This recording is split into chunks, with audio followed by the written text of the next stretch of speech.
ಸರ್ವರಿಗೂ ಹಾರ್ದಿಕವಾದ ಸ್ವಾಗತವನ್ನು ಕೋರುತ್ತಾ, ಆತ್ಮೀಯ ವಿದ್ಯಾರ್ಥಿಗಳೇ, ಇಂದು 7ನೇ ತರಗತಿಯ ವಿಜ್ಞಾನ ವಿಷಯದ ಅಧ್ಯಾಯ 3 ವಿದ್ಯುಚ್ಛಕ್ತಿ ಮಂಡಲಗಳು ಮತ್ತು ಅದರ ಘಟಕಗಳು ಈ ಅಧ್ಯಾಯದಲ್ಲಿ ಬರುವ ನಮ್ಮ ಕಲಿಕೆಯನ್ನು ವಿಸ್ತರಿಸಿಕೊಳ್ಳೋಣ. ಪ್ರಶ್ನೋತ್ತರಗಳನ್ನು ಸಂಪೂರ್ಣವಾಗಿ ತಿಳಿದುಕೊಳ್ಳೋಣ. ಪ್ರಶ್ನೆ 1. ತಪ್ಪಾದ ಹೇಳಿಕೆಯನ್ನು ಆರಿಸಿ. ವಿದ್ಯುನ್ಮಂಡಲದಲ್ಲಿ ಒತ್ತುಗುಂಡಿಯು ವಿದ್ಯುತ್ ಪ್ರವಾಹದ ಆಕರವಾಗಿದೆ. ಒತ್ತುಗುಂಡಿಯು ವಿದ್ಯುನ್ಮಂಡಲವನ್ನು ಪೂರ್ಣಗೊಳಿಸಲು ಅಥವಾ ಕಡಿತಗೊಳಿಸಲು ಸಹಾಯ ಮಾಡುತ್ತದೆ. ನಮ್ಮ ಅವಶ್ಯಕತೆಗೆ ಅನುಗುಣವಾಗಿ ವಿದ್ಯುತ್ ಬಳಸಲು ಒತ್ತುಗುಂಡಿಯು ನಮಗೆ ಸಹಾಯ ಮಾಡುತ್ತದೆ. ಒತ್ತುಗುಂಡಿಯು ಸಂಪರ್ಕ ರಹಿತ ಸ್ಥಾನದಲ್ಲಿದ್ದಾಗ ಅದರ ತುದಿಗಳ ನಡುವೆ ಗಾಳಿ ತುಂಬಿರುತ್ತದೆ. ಉತ್ತರ 1. ವಿದ್ಯುನ್ಮಂಡಲದಲ್ಲಿ ಒತ್ತುಗುಂಡಿಯು ವಿದ್ಯುತ್ ಪ್ರವಾಹದ ಆಕರವಾಗಿದೆ. ಕಾರಣ, ಒತ್ತುಗುಂಡಿಯು ವಿದ್ಯುತ್ ಉತ್ಪಾದಿಸುವುದಿಲ್ಲ, ಕೇವಲ ಮಂಡಲವನ್ನು ಸಂಪರ್ಕಿಸಲು ಅಥವಾ ಕಡಿತಗೊಳಿಸಲು ಸಹಾಯ ಮಾಡುತ್ತದೆ. ವಿದ್ಯುತ್ ಪ್ರವಾಹದ ಆಕರವು ವಿದ್ಯುತ್ ಕೋಶವಾಗಿದೆ. ಪ್ರಶ್ನೆ 2. ಚಿತ್ರ 3.16 ಗಮನಿಸಿ. ಯಾವ ವಸ್ತುವಿನ ಮೂಲಕ ಎ ಮತ್ತು ಬಿ ತುದಿಗಳನ್ನು ಸಂಪರ್ಕಿಸಿದರೆ ದೀಪವು ಬೆಳಗುವುದಿಲ್ಲ? ಉತ್ತರ: ರಬ್ಬರ್, ಪ್ಲಾಸ್ಟಿಕ್, ಒಣಮರ ಅಥವಾ ಗಾಜಿನಂಥ ವಿದ್ಯುತ್ ಅವಾಹಕಗಳ ಮೂಲಕ ಸಂಪರ್ಕಿಸಿದಾಗ ದೀಪವು ಬೆಳಗುವುದಿಲ್ಲ. ವಿದ್ಯುತ್ ಅವಾಹಕಗಳು ತಮ್ಮ ಮೂಲಕ ವಿದ್ಯುತ್ ಹರಿಯಲು ಬಿಡುವುದಿಲ್ಲ. ಪ್ರಶ್ನೆ 3. ಚಿತ್ರ 3.17ರಲ್ಲಿ ಒಂದು ದೀಪದ ತಂತು ಕಡಿದು ಹೋದರೆ ಇನ್ನೊಂದು ದೀಪವು ಉರಿಯುತ್ತದೆಯೇ? ನಿಮ್ಮ ಉತ್ತರವನ್ನು ಸಮರ್ಥಿಸಿ. ಉತ್ತರ: ಇಲ್ಲ. ಸಮರ್ಥನೆ: ಇದು ಸರಣಿ ಮಂಡಲ ಆಗಿದ್ದರೆ ಒಂದು ದೀಪದ ತಂತು ಕಡಿದು ಹೋದಾಗ ವಿದ್ಯುನ್ಮಂಡಲದ ಮಾರ್ಗವು ಮುರಿದು ಹೋಗುತ್ತದೆ. ಇದರಿಂದ ವಿದ್ಯುತ್ ಪ್ರವಾಹ ನಿಂತು ಹೋಗುವುದರಿಂದ ಇನ್ನೊಂದು ದೀಪವು ಉರಿಯುವುದಿಲ್ಲ. ಪ್ರಶ್ನೆ 4. ಒಂದು ವಿದ್ಯುನ್ಮಂಡಲವನ್ನು ನಿರ್ಮಿಸುವಾಗ ಸಂಪರ್ಕಿಸುವ ತಂತಿಗಳ ನಿರೋಧಕ ಹೊದಿಕೆಯನ್ನು ತೆಗೆದುಹಾಕಲು ಒಬ್ಬ ವಿದ್ಯಾರ್ಥಿಯು ಮರೆತಿದ್ದಾನೆ. ದೀಪ ಮತ್ತು ವಿದ್ಯುತ್ ಕೋಶ ಸರಿಯಾಗಿ ಕಾರ್ಯನಿರ್ವಹಿಸುತ್ತಿದ್ದರೆ ದೀಪವು ಉರಿಯುತ್ತದೆಯೇ? ಉತ್ತರ: ಇಲ್ಲ. ಈ ಪರಿಸ್ಥಿತಿಯಲ್ಲಿ ದೀಪವು ಬೆಳಗುವುದಿಲ್ಲ. ಸಂಪರ್ಕಿಸುವ ತಂತಿಗಳ ಮೇಲಿನ ನಿರೋಧಕ ಕವಚವು ವಿದ್ಯುತ್ ಪ್ರವಾಹವನ್ನು ತಡೆಯುತ್ತದೆ. ವಿದ್ಯುತ್ ಪ್ರವಾಹವು ನಿರೋಧಕ ಭಾಗಗಳ ಮೂಲಕ ಹಾದುಹೋಗಲು ಸಾಧ್ಯವಾಗದ ಕಾರಣ ಮಂಡಲವು ಅಪೂರ್ಣವಾಗಿ ಉಳಿಯುತ್ತದೆ ಮತ್ತು ದೀಪವು ಉರಿಯುವುದಿಲ್ಲ. ಪ್ರಶ್ನೆ 5. ವಿದ್ಯುತ್ ಘಟಕಗಳ ಚಿಹ್ನೆಗಳನ್ನು ಬಳಸಿಕೊಂಡು ಒಂದು ಸರಳ ಟಾರ್ಚ್ಗಾಗಿ ವಿದ್ಯುನ್ಮಂಡಲದ ರೇಖಾಚಿತ್ರವನ್ನು ಬರೆಯಿರಿ. ತಾಪದೀಪ್ತ ದೀಪವಿರುವ ವಿದ್ಯುನ್ಮಂಡಲದ ರೇಖಾಚಿತ್ರ, ಎಲ್ಇಡಿ ದೀಪವಿರುವ ವಿದ್ಯುನ್ಮಂಡಲದ ರೇಖಾಚಿತ್ರ.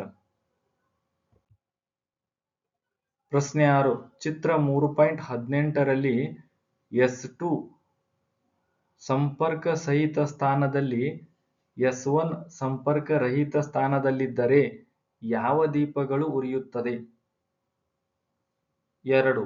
S2 ಸಂಪರ್ಕ ರಹಿತ ಸ್ಥಾನದಲ್ಲಿ S1 ಸಂಪರ್ಕ ಸಹಿತ ಸ್ಥಾನದಲ್ಲಿದ್ದರೆ ಯಾವ ದೀಪಗಳು ಉರಿಯುತ್ತದೆ? ಉತ್ತರ: S2 ಸಂಪರ್ಕ ಸಹಿತ ಸ್ಥಾನದಲ್ಲಿ S1 ಸಂಪರ್ಕ ರಹಿತ ಸ್ಥಾನದಲ್ಲಿದ್ದರೆ L2 ದೀಪಗಳು ಉರಿಯುತ್ತದೆ. S2 ಸಂಪರ್ಕ ರಹಿತ ಸ್ಥಾನದಲ್ಲಿ S1 ಸಂಪರ್ಕ ಸಹಿತ ಸ್ಥಾನದಲ್ಲಿದ್ದರೆ L1 ದೀಪಗಳು ಉರಿಯುತ್ತದೆ.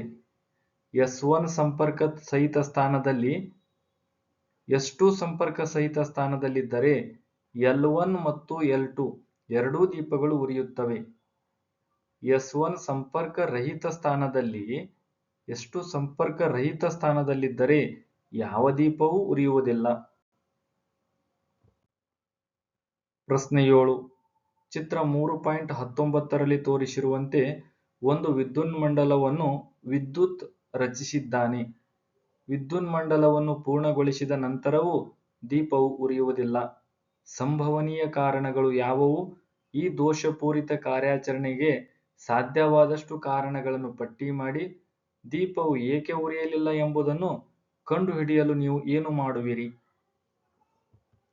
ಉತ್ತರ: ಸಂಭವನೀಯ ಕಾರಣಗಳು: 1. ಸಡಿಲವಾದ ಸಂಪರ್ಕಗಳು: ಎಲ್ಲಾ ತಂತಿಗಳನ್ನು ಬ್ಯಾಟರಿ, ದೀಪ ಮತ್ತು ಸ್ವಿಚ್ಗೆ ಗಟ್ಟಿಯಾಗಿ ಜೋಡಿಸಲಾಗಿದೆಯೇ ಎಂದು ಖಚಿತಪಡಿಸಿಕೊಳ್ಳಿ. ಬಿ. 2. ಸುಟ್ಟು ಹೋದ ಬಲ್ಬ್: ಹಳೆಯ ಬಲ್ಬ್ ದೋಷಪೂರಿತವಾಗಿದೆಯೇ ಎಂದು ಪರಿಶೀಲಿಸಲು ಅದರ ಜಾಗದಲ್ಲಿ ಹೊಸ ಬಲ್ಬ್ ಅನ್ನು ಹಾಕಿ ನೋಡಿ. ಸಿ. 3.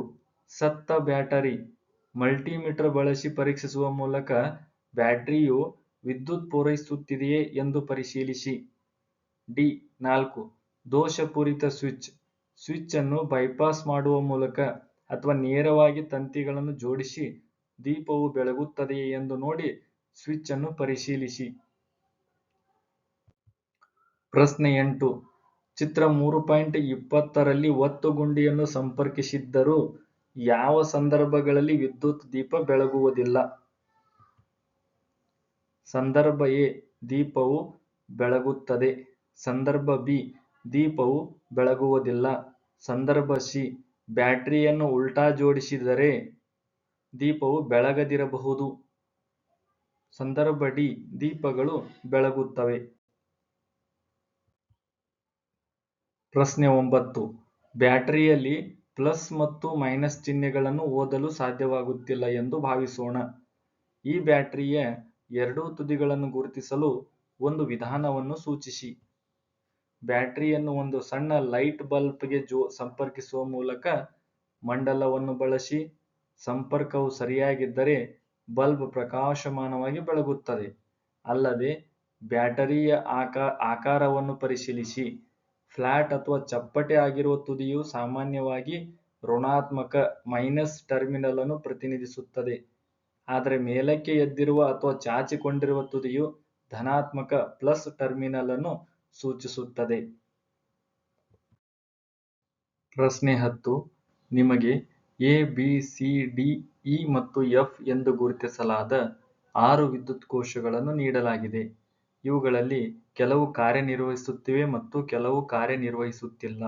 ಅವುಗಳಲ್ಲಿ ಯಾವುದು ಕಾರ್ಯನಿರ್ವಹಿಸುತ್ತಿದೆ ಎಂಬುದನ್ನು ಗುರುತಿಸಲು ಒಂದು ಚಟುವಟಿಕೆಯನ್ನು ವಿನ್ಯಾಸಗೊಳಿಸಿ. 1. ನಿಮಗೆ ಅಗತ್ಯವಿರುವ ವಸ್ತುಗಳನ್ನು ಪಟ್ಟಿ ಮಾಡಿ. 2. ನೀವು ಅನುಸರಿಸುವ ಕಾರ್ಯವಿಧಾನವನ್ನು ಬರೆಯಿರಿ. 3. ಈ ವಸ್ತುಗಳನ್ನು ಬಳಸಿಕೊಂಡು ಕೆಲಸ ಮಾಡುತ್ತಿರುವ ವಿದ್ಯುತ್ ಕೋಶಗಳನ್ನು ಗುರುತಿಸಲು ಚಟುವಟಿಕೆಯನ್ನು ಕೈಗೊಳ್ಳಿ. ಉತ್ತರ: ಅಗತ್ಯವಿರುವ ಸಾಮಗ್ರಿಗಳು: ಲೈಟ್ ಬಲ್ಬ್ ಅಥವಾ ದೀಪ, ಸಂಪರ್ಕಿಸುವ ತಂತಿಗಳು, ಶೆಲ್ಗಳು A, B, C, D, E, F. ವಿಧಾನ: ಲೈಟ್ ಬಲ್ಬ್ ಅನ್ನು ಒಂದು ಶೆಲ್ಗೆ ಸಂಪರ್ಕಿಸಬೇಕು. ಬಲ್ಬ್ ಬೆಳಗುತ್ತದೆಯೇ ಎಂದು ಗಮನಿಸಿ. ಅದು ಬೆಳಗಿದರೆ ಆ ಶೆಲ್ ಉತ್ತಮ ಸ್ಥಿತಿಯಲ್ಲಿದೆ ಎಂದರ್ಥ. A, B, C, D, E ಮತ್ತು ಎಫ್ ಪ್ರತಿಯೊಂದು ಶೆಲ್ಗಳಿಗೂ ಇದೇ ಹಂತಗಳನ್ನು ಪುನರಾವರ್ತಿಸಿ. ಹಂತ 3. ಚಟುವಟಿಕೆಯನ್ನು ಕೈಗೊಳ್ಳುವುದು: ಪ್ರತಿಯೊಂದು ಶೆಲ್ ಅನ್ನು ಒಂದೊಂದಾಗಿ ಬಲ್ಬ್ಗೆ ಸಂಪರ್ಕಿಸಿ ಪರೀಕ್ಷಿಸಿ. ಬಲ್ಬ್ ಅನ್ನು ಬೆಳಗಿಸುವ ಶೆಲ್ಗಳು ಸರಿಯಾಗಿ ಕೆಲಸ ಮಾಡುತ್ತಿವೆ ಮತ್ತು ಬಲ್ಬ್ ಬೆಳಗಿಸದ ಶೆಲ್ಗಳು ಕೆಲಸ ಮಾಡುತ್ತಿಲ್ಲ ಎಂದರ್ಥ. ಪ್ರಶ್ನೆ 11. ಒಂದು ಎಲ್ಇಡಿ ಬೆಳಗಲು 2 ವಿದ್ಯುತ್ ಕೋಶಗಳನ್ನು ಸರಣಿಯಲ್ಲಿ ಜೋಡಿಸಬೇಕಾಗುತ್ತದೆ. ಚಿತ್ರ 3.21 ರಲ್ಲಿ ತೋರಿಸಿರುವಂತೆ ತಾನ್ಯ ವಿದ್ಯುನ್ಮಂಡಲವನ್ನು ರಚಿಸಿದಳು. ದೀಪವು ಬೆಳಗುತ್ತದೆಯೇ? ಇಲ್ಲದಿದ್ದರೆ ಸರಿಯಾದ ಸಂಪರ್ಕಗಳಿಗಾಗಿ ತಂತಿಗಳನ್ನು ಎಳೆಯಿರಿ. ಉತ್ತರ: ಎಲ್ಇಡಿ ಬಲ್ಬ್ ಸರಿಯಾಗಿ ಸಂಪರ್ಕಗೊಂಡಾಗ ಮಾತ್ರ ಬೆಳಗುತ್ತದೆ. ಅಂದರೆ ಎಲ್ಇಡಿಯ ಉದ್ದನೆಯ ತಂತಿ ಧನಾತ್ಮಕ ಟರ್ಮಿನಲ್ ಬ್ಯಾಟರಿಯ ಧನಾತ್ಮಕ ಟರ್ಮಿನಲ್ಗೆ ಮತ್ತು ಸಣ್ಣ ತಂತಿ ಋಣಾತ್ಮಕ ಟರ್ಮಿನಲ್ ಬ್ಯಾಟರಿಯ ಋಣಾತ್ಮಕ ಟರ್ಮಿನಲ್ಗೆ ಸಂಪರ್ಕ ಹೊಂದಿರಬೇಕು. ನೀಡಿರುವ ಸಂಪರ್ಕದ ಪ್ರಕಾರ ಎಲ್ಇಡಿ ಬೆಳಗುವುದಿಲ್ಲ, ಏಕೆಂದರೆ ಎಲ್ಇಡಿಯ ಋಣಾತ್ಮಕ ಟರ್ಮಿನಲ್ ಅನ್ನು ಬ್ಯಾಟರಿಯ ಧನಾತ್ಮಕ ಟರ್ಮಿನಲ್ಗೆ ಸಂಪರ್ಕಿಸಲಾಗಿದೆ. ಸರಿಯಾದ ಸಂಪರ್ಕವು ಹೀಗಿರಬೇಕು: ಎಲ್ಇಡಿಯ ಉದ್ದನೆಯ ಕಾಲನ್ನು ಧನಾತ್ಮಕ ತುದಿಗೆ ಜೋಡಿಸಬೇಕು. ಎಲ್ಇಡಿಯ ಉದ್ದನೆಯ ಕಾಲನ್ನು ಧನಾತ್ಮಕ ತುದಿಗೆ ಜೋಡಿಸಬೇಕು. ಧನ್ಯವಾದಗಳು.